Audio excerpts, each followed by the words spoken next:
Hey, it's Dan. Welcome back. You're watching iAllegedly, and I've got a good one for you today as I traverse traffic and try not to get hit in Las Vegas. We're going to talk about how the United States is bankrupt, guys, and we're about to experience this live on June 1st. So, a lot to cover. Please don't forget to hit the like button. Please don't forget to subscribe to the channel. Vegas is fun, I like conducting business out here. I like meeting all the people, I like talking to people, and one thing is cab drivers. I love getting their input on where to go, who to talk to, places to eat, and what they think the economy is going on. But Charlie today, I had a good cab driver today who knew a lot about banking, he knew a lot about different situations. Have you guys heard about Nevada State Bank? Are they in trouble? Charlie said that they were closed last week for 2 days. Anybody else experienced that? I can't find any news on that, but that is absolutely fascinating that we didn't hear about this. Online banking shut down, couldn't get anything done. Very interesting. Now, think about this. The debt ceiling argument that's going on in Congress right now is ridiculous. This is no way to run a business. It's no way to run our country. The fact that we are losing money hand over fist, month after month, week after week, year after year. I mean, this place is an absolute joke. If you ran your business this way, you would not be in business right now, to say the least. So, hey, think about this. June 1st is this drop dead date, and we need to raise the debt ceiling. And, Janet Yellen says we need to raise the debt ceiling between now and Election Day. Why? What is the point of that? You can't, the government has to be ran like any other business entity, and it needs to be able to pay itself and run itself and bring revenue in that will cover its expenses and be run responsibly. Now, if you ran your business this way or your own household this way, you would be out of business. Just that simple. And we're not supposed to accept that.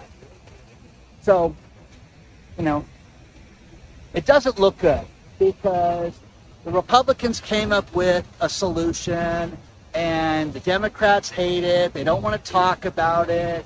And you mark my words, they're going to have a stalemate that's going to shut the government down, and bills are not going to get paid in the United States government. Now, is that bad? Is that the end-all to be-all? Who knows? Who cares right now? Because the sheer fact that this is being ran this way and you're not seeing an ounce of responsibility towards it is ridiculous. They're going to argue this next week, and you're going to see, both sides talk about what should be done. You should just raise the credit limit. I want you to think about this. We all have irresponsible friends. I've got a dozen of them. The older I get, as I try to clean up my life and try to get myself ready for the day that I don't have to work my brains out. I've got a myriad of friends, and I've got friends that are incredibly successful, and I've got friends that are just working stiffs, that are happy being working stiffs, and I got friends that are in debt, to their eyeballs right now. But you know what? The point is that everybody's at a completely different level. It's not like everybody's the same. But the friends of mine, older ones, about 10 years older than me, that have saved money and live a conservative lifestyle, they don't squander money. They contemplate purchases before they buy anything. And that's how they've lived their life. And it's served them well. And, I just think that people right now don't run their lives in a fiscally responsible way, and these businesses that don't do it go out of business. But the United States government gets to run itself this way, and they have no accountability at all, none. Am I stupid, or when I was a kid, did I actually think that our politicians cared about us? Is the joke on me? Because right now these people are clueless. These people come in as public servants and leave multimillionaires right now. It is absolutely unfrickin' believable that these people do what they do and don't care about the masses. When there are people sleeping on the streets in this city that I'm in right now, there are thousands of homeless people right now.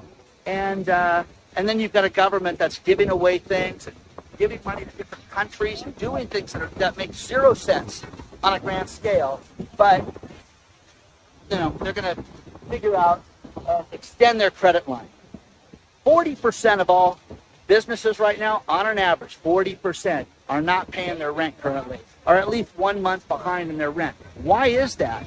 You have certain areas of Florida that are supposed to be flourishing, and areas of Florida where this is, it's over 40% of the businesses are not paying their rent because they are not bringing enough money in to make money.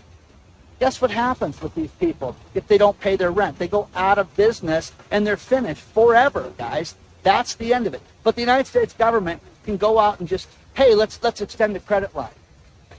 No. Okay? No. It's funny. It's funny. Paul Krugman is a Nobel laureate economist who I think is an absolute imbecile, because here's what he said. We need to print $1 trillion coin and solve this debt ceiling problem, and it won't add to inflation. The thing that added to inflation right now is the money supply being increased the way that it did. The fact that they gave out helicopter money to everybody and their brother, including the businesses that were open, that, hey, think about this. This is how it worked. Hey, you guys got a pulse? Okay, you get free money. That's how it worked 3 years ago. And people got tons of it, okay? Absolutely unbelievable. But now you want to print $1 trillion coin and give it to people, give it out, and think that that's going to financially solve the country's debt problem? No way, guys. It's lunacy, okay? But Paul Krugman, he should get his Nobel Prize taken away from him because he's an idiot for saying this. Hey, if we print $1 trillion coin, a platinum coin, it won't raise inflation at all. How does that work? We just printed all this money. We printed more money in the last 3 years than we did in the last 100 years, and it's created all this problem that we're in right now. But giving $1 trillion coin, why don't we just make it a $5 trillion coin so we don't have to think about this for the next 10 years, okay? Think about that, okay? Our national debt goes up by $1 trillion every 6 months. Okay? How is that sustainable? It's not. It is not. Rent going up, bills going up, people not being able to survive, businesses not being able to survive. Charlie was really on top of it. Charlie's lived here a very long time, the cab driver today, and was telling me, Dan, after 9/11, it took 3 years to have everything come back. It took 5 years after 2008. We're 3 years into this one. He thinks it's going to be another 10 years until Vegas comes back. And this city, guys, is not the same, okay? During the day, yeah, because the weather is perfect, guys. It's too hot, man. It's too cold. When I was here last summer and it was slow, I didn't hear the end of it from people. Guess what, guys? Okay? Absolute mayhem in the economy. They're giving hotels away. I'm telling you, ask for anything, get deals. Bankrupt United States of America, that's where we're at right now. The banking situation is only getting worse. Think about this. Gallup did a poll where they interviewed adults. Hey, are you concerned about the state of banking right now? And over 50% said, yeah, they're concerned that their banks are going to go out of business. Only 20% said, they didn't have a care in the world. Those are the super wealthy people that don't have a care in the world about anything and don't think about us peasants at all, and could care less. Oh, you have a problem? Get out of my way. Oh, you got it tough? Get out of my way. You want some advice? Don't ask me, okay? This town is going to have a Formula One race in November. I looked at the packages just to get, a feel for it. How about this? Your net worth, sir, is not high enough to discuss certain packages with you. What are you talking about? I have a YouTube channel with a lot of people, and my audience is really curious about this. No, so this is for the super elite. And I'm sorry, you don't qualify for that. You don't qualify for me to tell me how much things cost. It's just a different package, sir. There are packages that I found out that are $5 million for the Grand Prix. Different floors of a hotel, different seating, your friends, jets flying people in, but you're a peasant and you're not worthy of letting me explain that to you. Is that crazy? Unbelievable. How about standing room only seats that are $1,500? Now here's the one thing. As I stand on the strip, they are going to repave the entire strip. It is a nightmare 90% of the time out here right now because they have to repave all this, okay? Now you can sit there and say, well, I'm going to stand right here, Dan, and watch the Formula One race. No, you're not, because they're going to build a 10-foot fence there, right there, along the racetrack so the car doesn't flip out and kill somebody. Oh, yeah, I never thought about that. Neither did I until one of the other cab drivers and showed me where the race was going to go and where you want to steer clear from this. So I was in a cab, okay, and an Uber 6 times on this trip. Of the 6 times, 4 of the 6 cab drivers are not going to be here during the Formula One race in November because it's going to be chaos. Now remember, Vegas has got the Super Bowl in January or February or whatever the heck it's going to be next year. Okay? That will bring, easily they say 1 million people to the town. Great, it'll be a total windfall for Las Vegas. Degenerate gamblers gambling on the Super Bowl. Oh my gosh. Unbelievable, guys. So, still like walking in front of this thing. It's very pretty. Sorry about the wind, okay? Because it's windy outside and I have a mic with a windscreen and all that stuff. But share your thoughts on this stuff so far and let me know what you think. Great story about the economy, and it started with, it's as if the entire country took a pay cut. Talking to the cab drivers out here, you get 2 types of cab drivers. You get guys that are very successful, that basically they're retired, they're just cab drivers. And Charlie, was a successful guy, but Charlie's a business person. Let me tell you something. He's sitting there telling me how Charlie's got, normally in a shift, I do 44 rides in a shift. I'm down to an average of 8. Guys, I'm just reporting on everything I get, okay? You guys send me so much stuff, You're seeing branch after branch close. People sending me stories of individual Wells Fargo branches closing in Colorado. And guys, again, Nevada State Bank. Have you guys heard anything about that? Are they in trouble? Did they in fact close for 2 days last week without an explanation? Did that happen?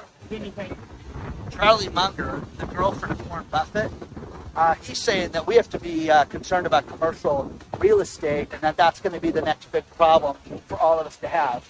And that there's going to be major defaults and it's going to destroy businesses. I have friends in the foreclosure business, and you know what's keeping them open? The commercial real estate. It's not the houses that are getting foreclosed on. And by the way, foreclosures are going up. They're going up in California. They're going up here in Nevada. But the commercial real estate is what's keeping these people busy right now. The Gap, when was the last time you were at the Gap store? Okay? Shop at the Gap? Okay? Want a blue denim shirt? Anyways, 1,800 employees at the Gap are getting laid off right now. And that's not because of AI, guys. It's because no one's buying those clothes.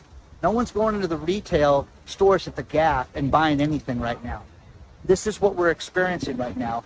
And, everything is upside down. David Rosenberg and Associates, he's talking about how bad the economy is right now and that you're going to see the stock market drop 24%. I always love these guys that say, hey, it could drop 30%. But when they're specific and they use a number, that's kind of like, I always get a kick out of 22%, 28%, 24%. Okay, it's a concern right now, guys. But, think about this. Look at this. Look at your business. Look at your own finances.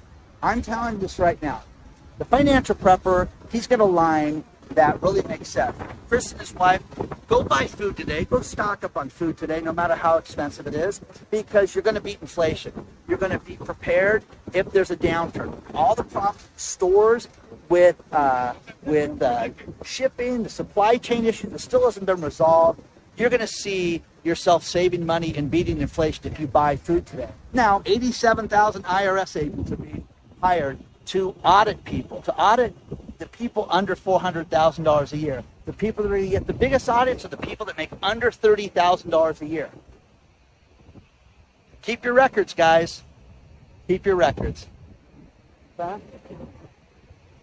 Western Alliance, all these other banks that have problems, half of all banks could potentially go out of business. This is so reminiscent of 2008 all over again, and the people that are young don't want to admit that. They don't want to look at that, look at history and understand this. As I've explained to my kids who were children during that time when this went south last time, because they're in their 20s now, and I had to explain to them how bad it was. Seriously, things are upside down, and people don't want to admit how bad they are right now. One thing that's fascinating is the crypto crew of the world that's in my audience reaching out to me and saying, Dan, if there's more of a credit crunch and we see the debt ceiling, not get solved, you're going to see crypto go through the roof. So remember, this is the thing that's going to make crypto shoot up sky high, guys. That's what crypto people are predicting. And again, I don't know what it's a hedge against, okay? Because gold would generally shoot up with a bad economy, and crypto goes up, goes down, makes no difference. But if the debt ceiling doesn't get resolved and the United States government, potentially goes bankrupt, it's going to make cryptocurrency, Bitcoin, everything like that go through the roof. Your Shiba Inu, your Dogecoins, all that stuff's going to be just worth a fortune, okay? So, let me know. Great article out of Business Insider that makes no sense, because if the debt ceiling doesn't get resolved and they don't fix this right now, this is going to be worse than the Great Recession. Okay, guys, the Great Recession, okay? We're in a recession right now. Talk to the cab drivers. We're in a recession. Talk to the hotel people that work at the hotels. We're in a recession. How about the hotel workers that generally work 60, 70, 80 hours in a week, and right now they're lucky to get 32 hours because nobody's staying at the hotels here in Vegas. Oh, okay. Another great story out of Zero Hedge talking about how the credit crunch is here, and you're seeing all these problems with banks, with lending, and people with great credit, okay, and can't get loans, can't get credit cards. Now, not everybody, guys, but it is, you need money, you generally don't get it. And that was the Warren Buffett line that I always got a kick out of. You don't get money when you need it. You get it when you when you generally don't need it. So, for those of you out there with good credit that, oh wow, they just raised my credit line. Sign of the times, guys, okay? Try borrowing money when you need it and see what happens. Construction, home improvement people that are trying to get home improvement loans right now are having difficulty getting things approved right now. In-store credit for different purchases is having difficulties right now and getting delayed on things like that. But remember, this is the big carrot. If we don't solve this debt ceiling debacle, it's going to be worse than the Great Recession. Why? Why is that, guys? Okay? Now, here's the other thing. I've talked to you guys about online scams, and like the woman that was the doctor at that science school, the charter school. She went out, and this woman, fell for the Elon Musk thing. Think about this. They are cloning people's voices right now to call banks and saying, hey, what's going on? Do not give your PIN number to anybody. Do not give your security code to anybody. Also, do 2 types of authentication with people where they have to, number one, get your PIN, and they've also got to send you a text message via your phone because it's in your hand. That's much more difficult for somebody to scam. Plus, the other thing is that, here's one thing I worked out, like with banks and with brokerage accounts and things like that. I have a secret word that I use, okay? And CNN just did a story about this mom who thought her daughter was kidnapped when they were trying to play, take one over on her. They needed money for ransom because the daughter was kidnapped, and they had used AI to duplicate the daughter's voice. Now, one thing I've talked about before, and the idiots with guns out there, said, oh, it's so stupid that Dan does this. My kids and I have, codes and things like that that you should have in your family, that when my daughter calls me and uses certain keywords, I know the level of anxiety of the situation. I know if it's, hey, stay on the phone, there's a creepy guy that I just don't want to talk to and I want to get rid of him, to you need to dial 911 and let me share my location with you. We have all these different things worked out. Had them for years since she was a child. And, you know, again, practice them, talk about them. You should have that with your family, with your friends and things like that, because things happen. And this woman that's being shut down, you know, with her daughter, thinking that her daughter was kidnapped is ridiculous. But again, call your bank. Register a secret word with your bank. And don't tell, hey, mine's pineapple. What's your secret word? Don't tell anybody, guys. Okay? So, share your thoughts on this stuff so far. But, you know, people walk into Vegas. Weather's nice. It's beautiful. It's a little breezy. I'm going to end this video with this last story and a half, and that is Westfield Malls owns a lot of real estate in San Francisco, and they are talking about the rampant crime in San Francisco and how it has ruined the community and ruined all these beautiful stores that they took years to get, like Nordstrom's, like Whole Foods, and it's an absolute mess. Now, Elon Musk steps forward, and Elon says in a Twitter thread that it's post-apocalyptic as far as he's concerned with San Francisco, and that they had such rampant crime and lawlessness and nobody did anything about it, that you just can't have anarchy in the streets and it's destroyed a beautiful city. Okay. End of story, guys. That's it. It's simple as that. But these stores are never going to come back. It will take decades for that to come back. That's what people don't get. Why would you invest $1 into San Francisco or New York City for that matter, or Chicago? Wow. You know, look at Citadel leaving. You know, if that doesn't give you guys a clue that things are done in these major cities that have just had, yeah, whatever. Crime's not a big deal, okay? Remember that. Please don't forget to hit the like button. Please don't forget to subscribe to the channel. Email me at hello@iAllegedly. And also, guys, if you're interested in sponsoring the event, the details will come out this weekend, hello@iAllegedly. And also the email, sign up for the email list, because everything's going to get announced on the email list first, and the link is below, okay? Onward and upward, guys. I appreciate each and every one of you. I will see you guys very soon.